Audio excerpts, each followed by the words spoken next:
Okay, well, welcome back, hopefully, to another episode of the Imperfect Men's Club podcast. I'm here with my colleague and friend, Jim Gurley, and once again, we're going to talk around our flywheel in the five categories of life. And we're going to, from the middle of the circle in our framework, the self, we're going to land on self-awareness today. And out from self-awareness, we're going to move into the category of health. And we're going to deal with mental and physical health today.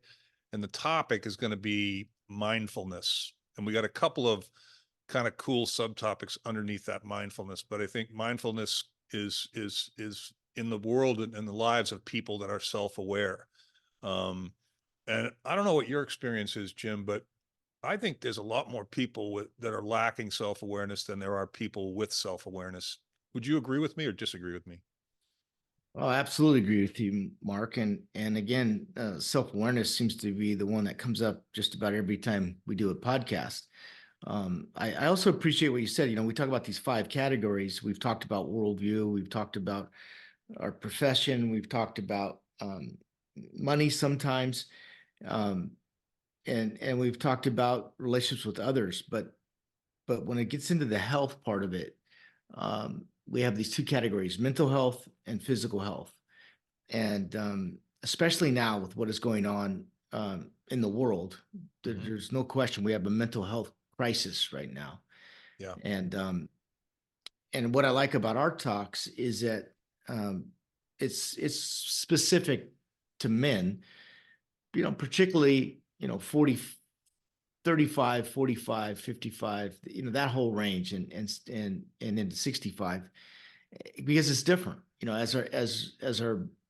As we age, everything changes. Everything's always changing, and Mhm. so this one also is related to what you'd shared with me, and what I think we all experience, and that is time is you go through periods where things are they're not exciting, right? They're a little loneliness. You can feel yeah. They could I refer to it as the outlook is gray. It's cloudy, and Yeah. that Well, I comes and mean, goes, and that's part of life. But I think when you get older, you got to be able to fight that off. well, I think and there's ways to fight it off. We've talked about them. We practice some of them, and we'll talk about them a little bit as we get deeper into this episode. But I think one of the things that did come up in our pre-call conversation was this idea of loneliness. And I Mhm. was reading a Psychology Today article on it, and the statistics, and it's coupled with two of the main events of you've got this political division, right? Mhm. Like Oh yeah, everyone, if you're not one of us, you're one of them, and we yeah. hate you, The right? division we talk about all the It's time. bullshit. It's Yeah, complete bullshit, and it's being polarizing.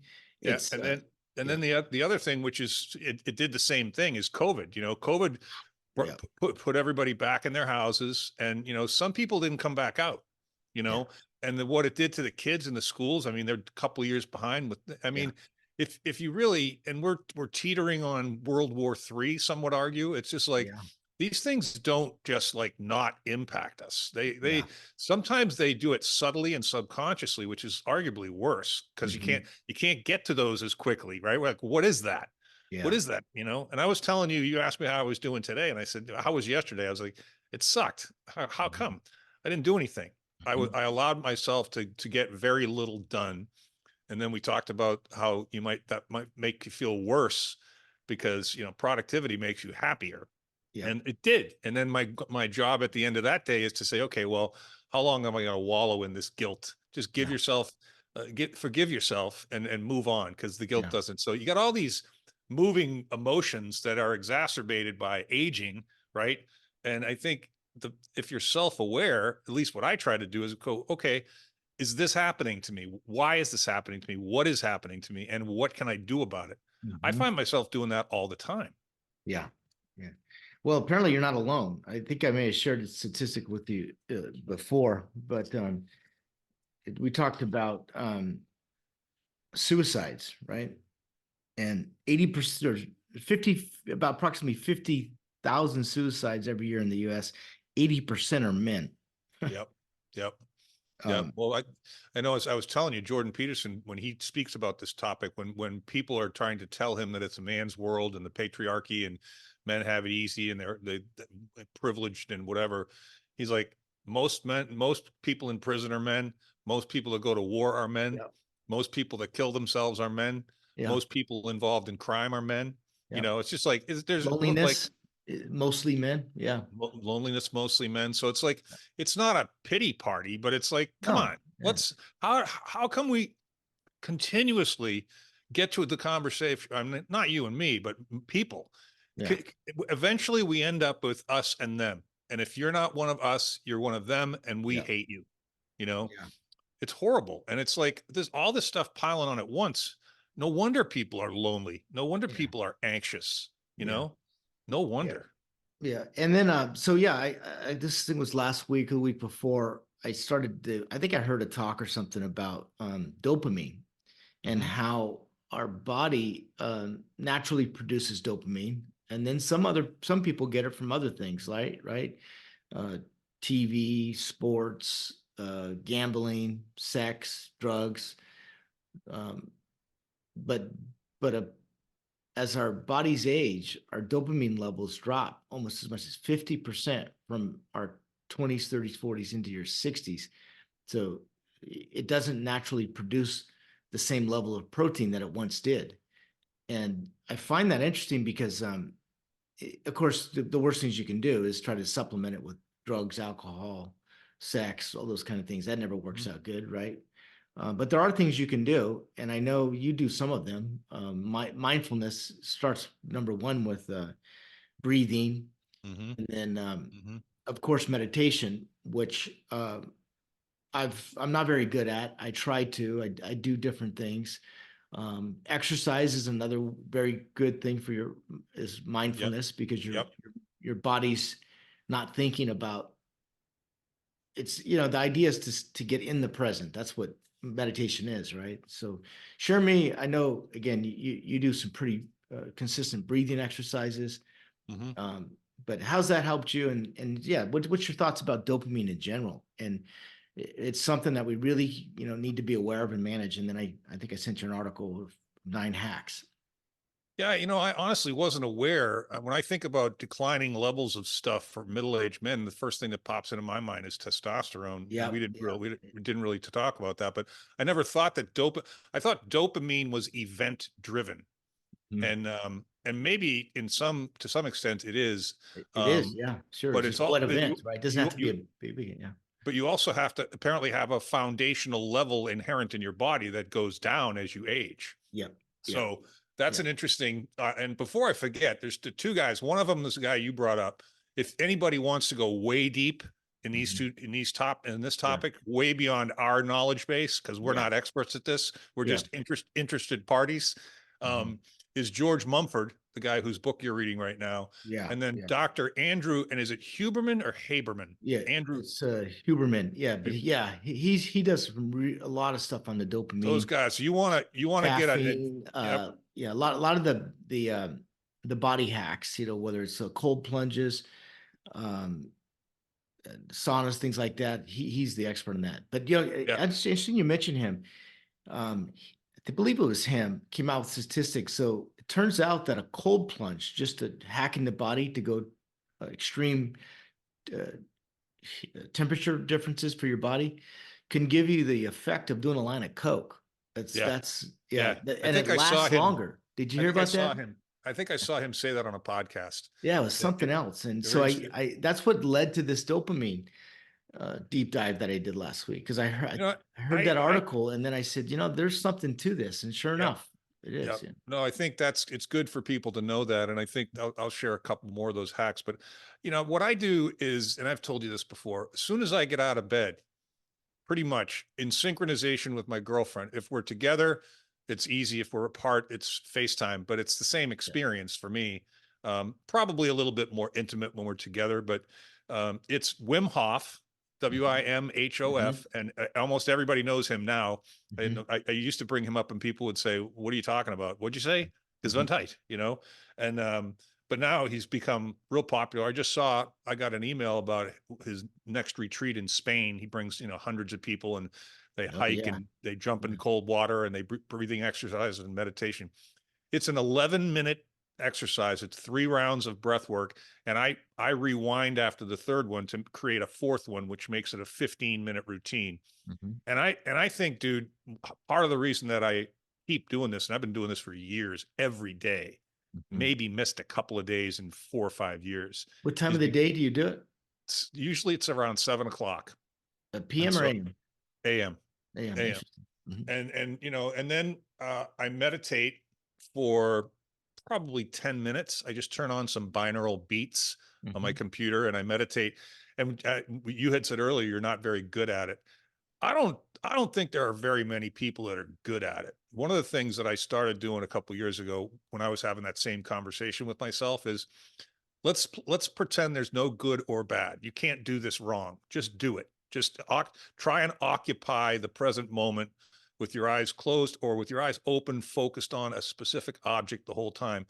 And you're going to go into the past and you're going to have you're going to get some regrets and you're going to worry about some bills and it's impossible with very few exceptions, like guys that have been doing it for like 30, 40 years every day, monks, Mhm. most people come in and out and most people give it up because I could never get to that place where I found present mind peace.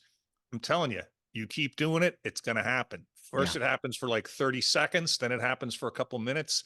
Sometimes I'm out the whole time and it's magical, dude. It is Yeah. magical. I have no idea what additional benefits I get from that, but and then I Yeah. do a bunch of other stuff that's, good food, nutrition, exercise, and I try and like you do, try and hang around with people that can make me laugh, and I make laugh, you know? Well, yeah, that's it. That's you part of it. But yeah, just to continue that train of thought about breathing and meditation. So this book, I just came across it. It's called Unlocked, and it's George Mumford. He's I believe it's his second or third book. His notoriety it comes from his coaching mind coach of Kobe Bryant, then he did some work with the Chicago Bulls too. Hmm. That's in his early days.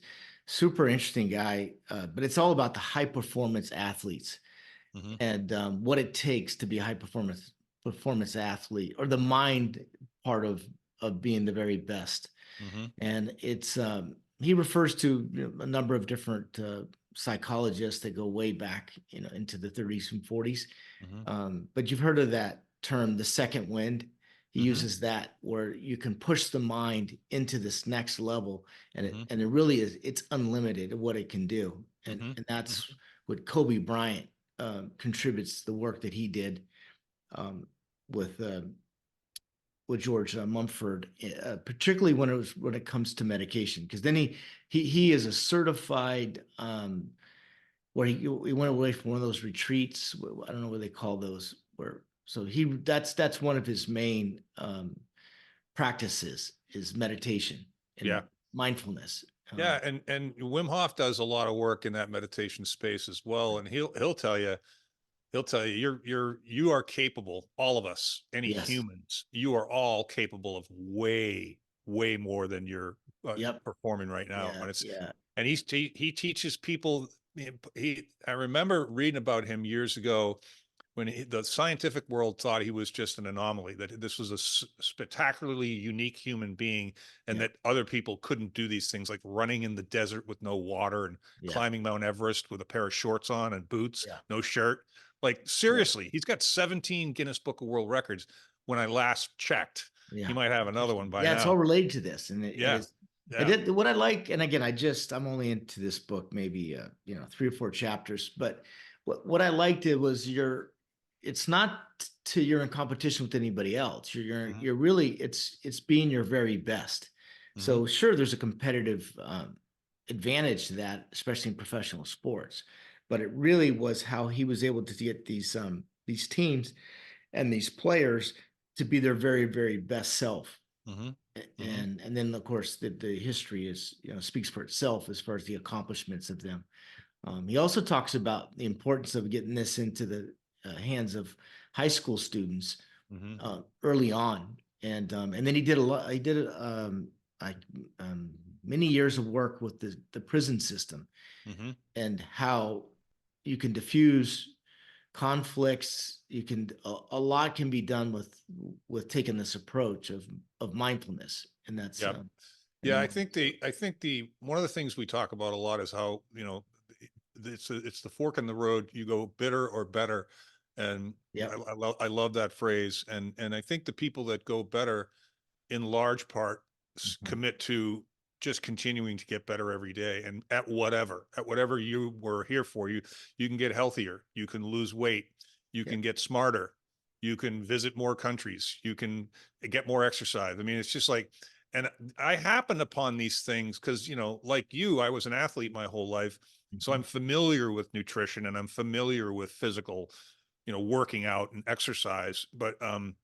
But there's certain things I just don't like to do, just like there are foods I don't like to eat. And I think if you can figure out what you need to eat that you also like and enjoy, and what you need to do that you also like and enjoy, and make it doesn't take a lot of time either. That trifecta, that makes things sustainable. And I think one of the reasons people don't choose to continue to get better is they stop trying to discover things that work for them, because the things that work for me might not work for you. Right. Yeah. So anyway. It goes back to what you said at the very beginning of the talk, and that was it starts with self-awareness. And as again, I was struggling with like I'm just not excited about things. I'm just nothing gets me excited.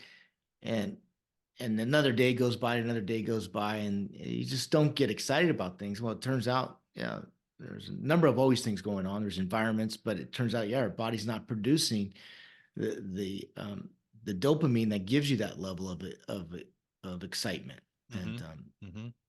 and like you'd mentioned, I was sharing with you that I'm going through a patent process. This is my fifth patent, and um, we had a meeting with the U.S. Patent Office last week. It went well, so I had this release of dopamine. Felt Yeah. pretty good, the rest of the day, and that even carried me into my weekend. So there are events like that happen that do create this level of dopamine that makes you feel better. But then it also, fits right into our other selves, right? It directly connects to our self worth, our self belief, our self confidence. Uh, all that ties right back into it. So Hmm.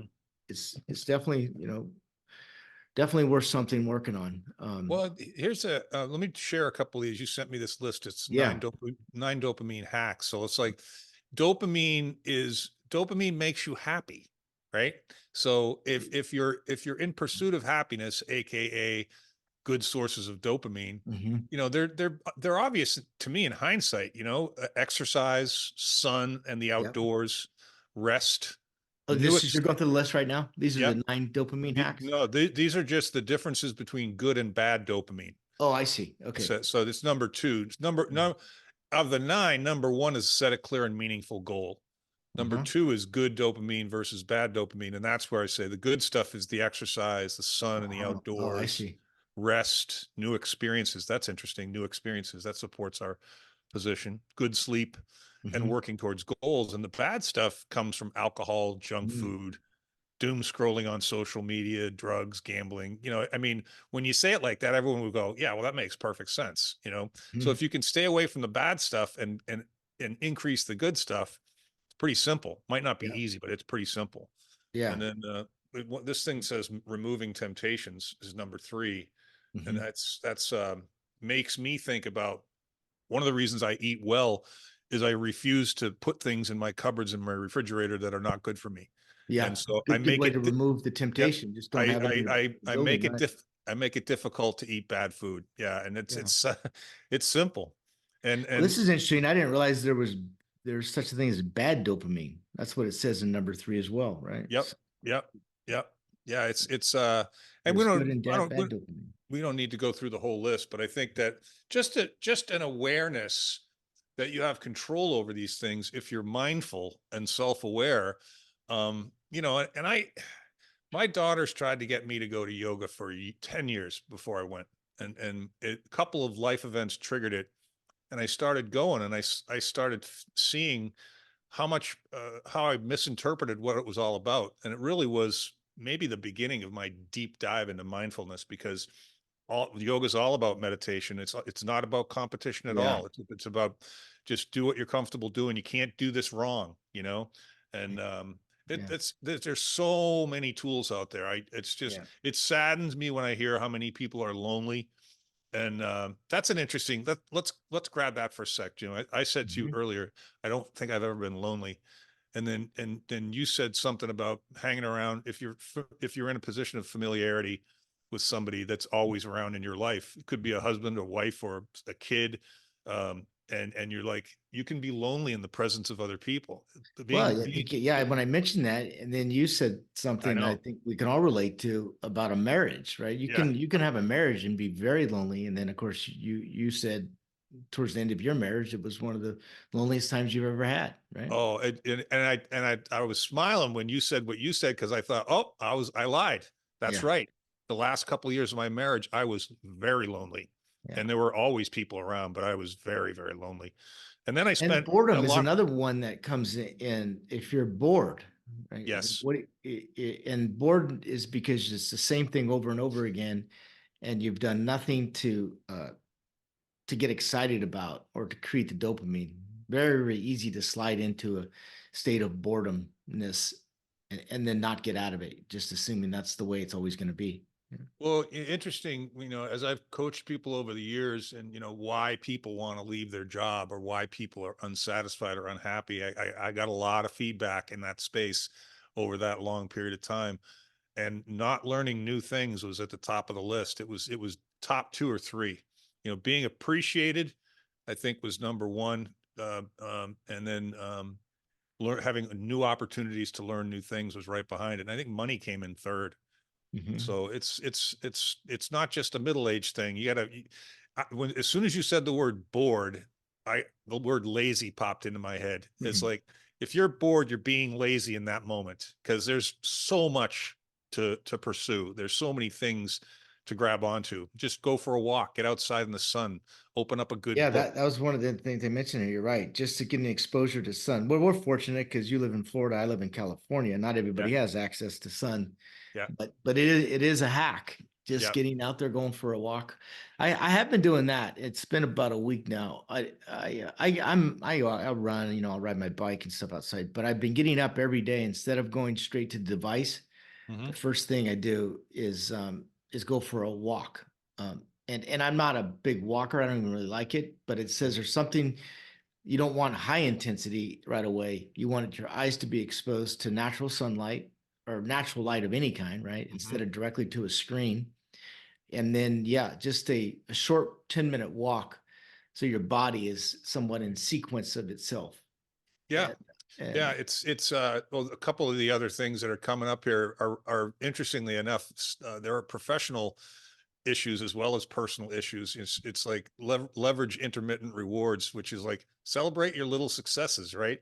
We're yeah, talking now in the leadership stuff that I'm doing, like, managers and leaders who aren't really good in those positions, they'll bring to your attention things you've done wrong or your failures, but they don't very often come by and say, hey, I just wanted to let you know that project you just delivered that really is going to make my life a lot easier and the company a lot more productive. So thank you. I just wanted to say that. We don't yeah, do enough of that for everybody. Nobody does enough of that, and this is right. It's a dopamine hit. When you show your appreciation to someone else, you're doing them that favor. yeah. And then, How about this one, Mark? And then we'll wrap up here shortly. But develop a growth mindset. mhm. What does that mean to you? So you can read that one out if you want. Well, But I'll read what it says, and Mhm. because I agree with it. When facing challenges, reframe them as opportunities for growth. This trains your brain to associate effort and difficulty with dopamine release, making the process itself rewarding.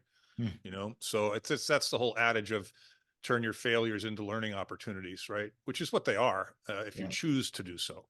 You know, and the next one, planning the day and creating a routine. I've been telling you about my routine for a year now with the spirituality stuff. Yeah. Um, and I got to tell you, because of my looking forward to that, having it on my calendar physically every day at 11 o'clock to 11:30, the minimal amount of prep work that I have to do to get ready for that, which involves meditation, visualization, and prayer. And I pray every day too. I read my prayer from my Notre Dame email, which is basically the gospel for the day and an interpretation of that gospel. All these things take minutes, 5 minutes, 10 minutes. Mhm. And I look forward to all of them. And I find, much like exercise, when I miss a day or two, it impacts my body, but it Oh also yeah, your impacts my performance. mind, Yeah, you know? yeah. Yeah.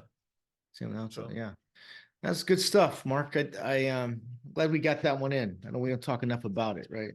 The, yeah, well, the mental health and yeah, I think all you got to do is look at the data, which you do a lot. Whether it's teenagers or veterans or middle-aged men or, the world it's a challenging place right now. And I think it's almost, it's almost required. It should be almost necessary for me anyway, to have these things, the routine this thing has created for me, the Mhm. little exercises here and there with breath work and mindfulness and meditation. I don't know. I don't know. I've told people before during my divorce when it was really dark, if I didn't have exercise, man, I think I would have been in big trouble, you Yeah, know? yeah. So there's just the message from me is in wrapping up here is that there's a lot of tools out there Mhm. to keep you moving forward. I won't even use the word happy because that's such an easy word to abuse, right? What does that really mean? Well, Mhm. moving forward, making progress, Yeah, having things to look forward to, not giving up, right? yeah. And when you get to your dark cloud place, or when I get to my, feeling regretful or whatever about something, you can snap out of it really quick. And I Mhm. think that, read up on some of this stuff, because I didn't know most of this stuff 10 years ago, Yeah. and so Yeah, you remind it's me of one thing too that we forget these don't cost a lot of money or a lot of time. That's what you're saying. yes. And the one in this recent article that I read was hydration still is huge, right? Getting enough water because when you're in fight or flight mode, then your first thing you stop doing is drinking water and then breathing. So you can Hmm. just by changing your breathing you can change that too. Those are the first things that your body forgets about to do is to Yeah. hydrate and to breathe. Yep. And Well, I didn't mention my water consumption, but I have a 16-ounce tumbler that is I keep full every day, all day. And when I go to Starbucks to work, I refill their water. Their water goes through three filtration systems. It's better than my water. But I think I probably consume 15 to 20 of those a day. And is that so, right? yeah, 15.